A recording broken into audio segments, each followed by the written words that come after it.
Hello, my name is Diem Lanakai. I am currently a Windgate Fellow here at ASU Art Museum.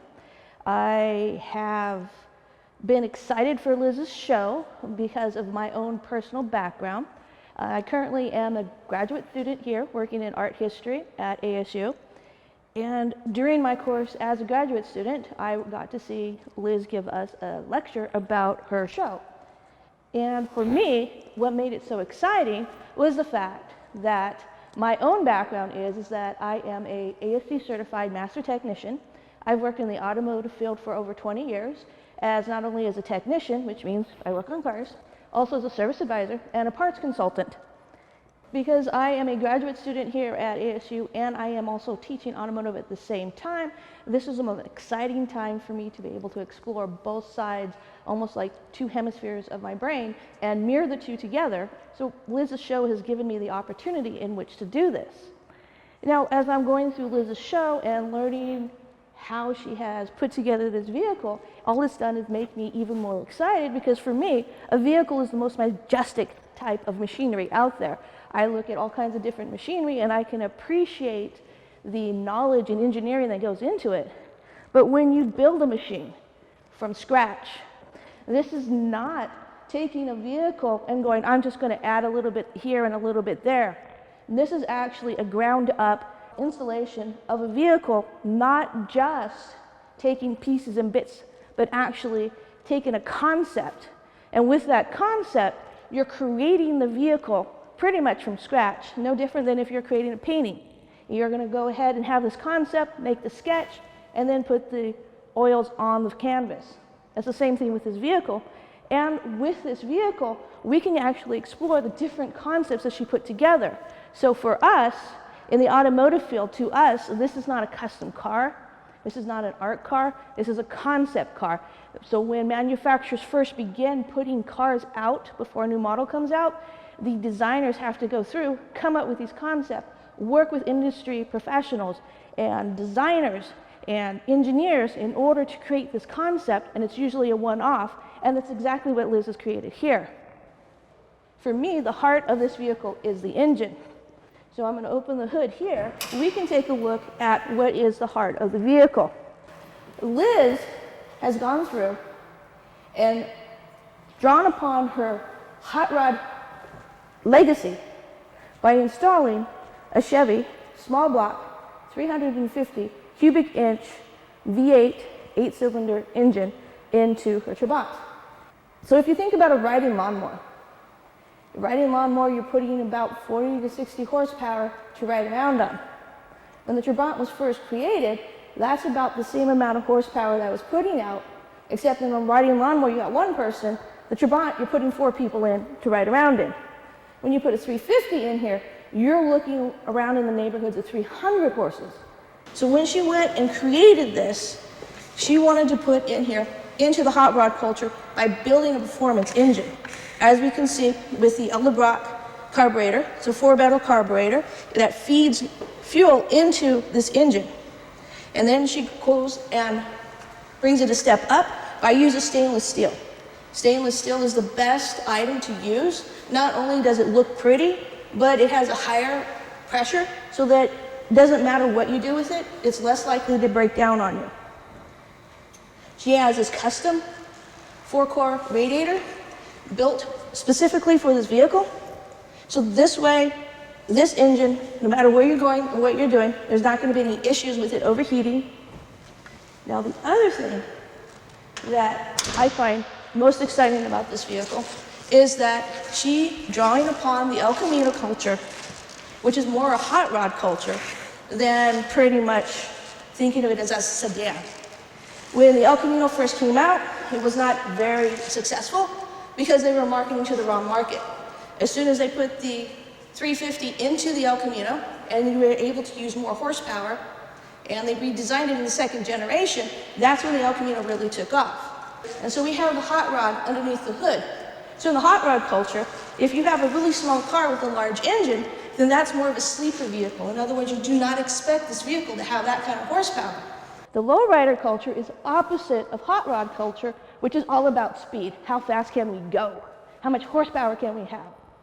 Where a lowrider culture, it literally is low and slow. So drawing upon that side of her heritage, Liz went ahead and decided that we need hydraulics. So what we look here is a custom setup of her pumps. So we have the motors, which were the same size as if you were looking at a starter motor. Due to the advancement in technology, these motors would be standard on any 350 built in the 70s.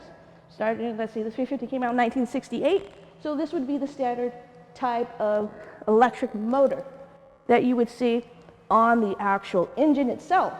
Heavy vehicles, and that was part of what's making them so heavy. These motors were about 25 to 30 pounds just for the starter. So she has 3 of those sitting here, so we're adding weight to the rear of the vehicle, which is good because that gives her traction for how much horsepower that she has coming out of that engine. She built a custom tank, so she's got some fabrication going on. She has to run all her lines, and every single inch of this vehicle has to be thought out in advance for this all to work. Now, we have lowrider, we have sleeper, we have hot rod, and now we're going to what we would call concept. She wanted the vehicle to actually not only use the hydraulics as lowrider culture does, which moves the vehicle up and down, but she also wanted to extend it, which is rather unusual in lowrider culture. So she had to custom build this frame so that it would slide in and out of the vehicle. Now, once she built this frame, in order to get power from the engine to the rear drive wheels.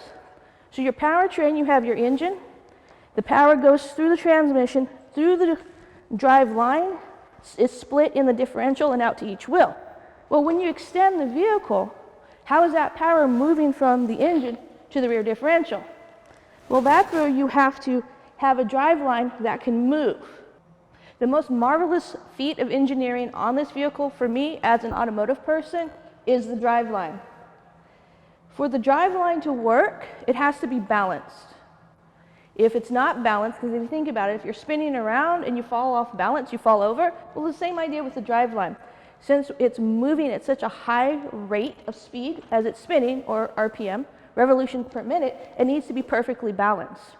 Now that's hard enough to do when you're dealing with a drive shaft or propeller shaft that's 4 to 5 feet long. What Liz is dealing with here is 1, 2, 3, 4 sections of her drive shaft.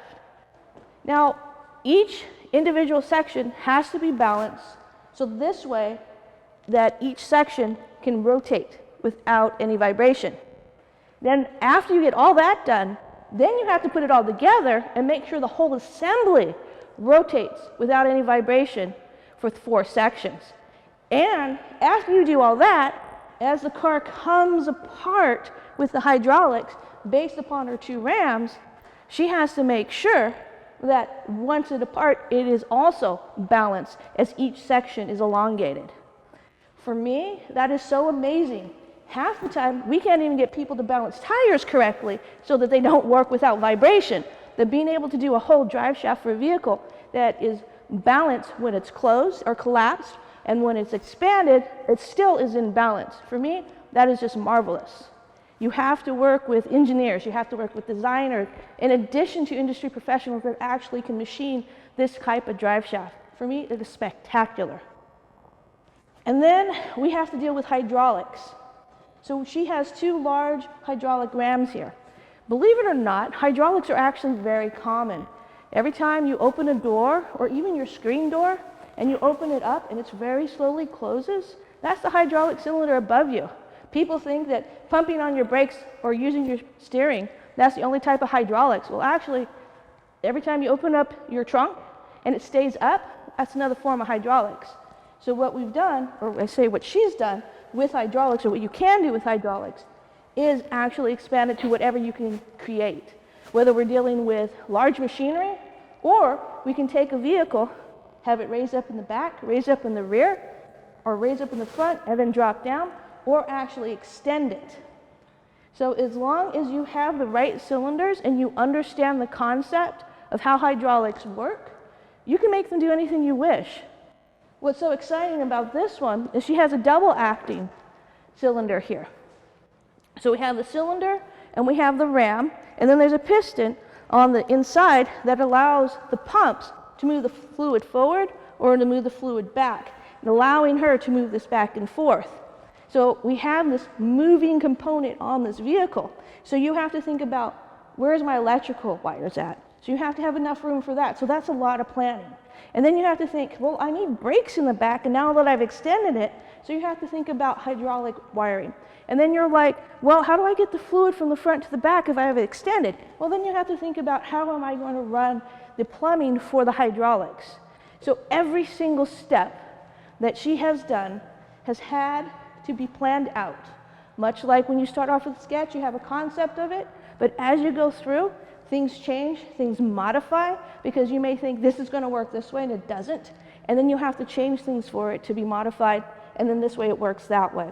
So this requires the input of different industry professionals. You're talking about people that know electrical, you're talking about people who know hydraulics, you're talking about people that understand welding, then you have to talk about body panels. So it's really a conglomerate. You use a lot of information because there's no one person that can take a vehicle and do every single thing to build a vehicle correctly by themselves. There always has to have outside help. So looking at this vehicle from an automotive standpoint, it's spectacular. Everything from having all the chrome done to it, from the hydraulics to the electrical system, and of course, my favorite part, the Chevy 350 V8.